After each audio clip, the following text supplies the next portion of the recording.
Everyone, स्वागत है आप सभी का हमारे YouTube channel history for you में। आज हम लोग चर्चा करेंगे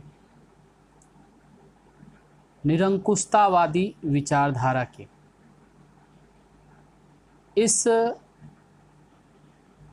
टॉपिक के द्वारा हम यह समझने का प्रयत्न करेंगे कि निरंकुशतावाद वास्तव में है क्या, निरंकुशतावाद किस प्रकार के शासन प्रणाली को कहा जाता है।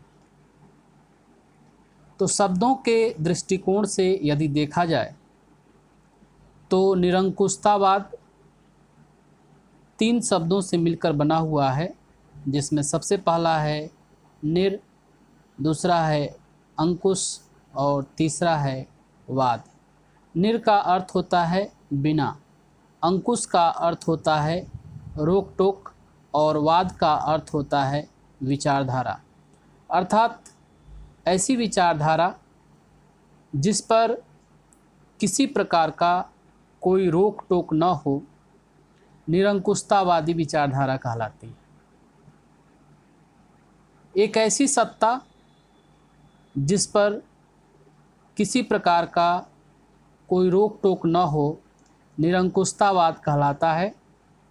परिभाषा के दृष्टिकोण से यदि बात किया जाए तो निरंकुशतावाद ऐसी राजशाही सरकारों को कहा जाता है जो अत्यधिक केंद्रित सैन्य बल पर आधारित और पूर्णतया दमनकारी होती है। यहाँ 3 शब्द हैं, अत्यधिक केंद्रित, दूसरा सैन्य बल पर आधारित और तीसरा पूर्णतया दमनकारी। अत्यधिक केंद्रित का मतलब यह है कि जो शासन की शक्तियां हैं, शासन का अधिकार है, वह एक जगह केंद्रित होता है। सारे फैसले एक जगह लिए जाते हैं। सैन्य बल का आधारित कि इस शासन प्रणाली में सेना का महत्वपूर्ण भूमिका होती है और पूर्णतया दमनकारी। सरकारें 2 ढंग से काम करती हैं। एक सरकार वह होती है जो जनता के कल्याण के लिए कार्य करती है, वह लोक कल्याणकारी सरकारें कहलाती हैं। और वह सरकारें जो किसी भी प्रकार के अपने विरोध को सहन नहीं करना चाहती, जो जनता को सुनना नहीं चाहती, जनता के प्रति उत्तरदायी नहीं होती, वह दमन का सहारा लेती हैं, दमनकारी होती हैं।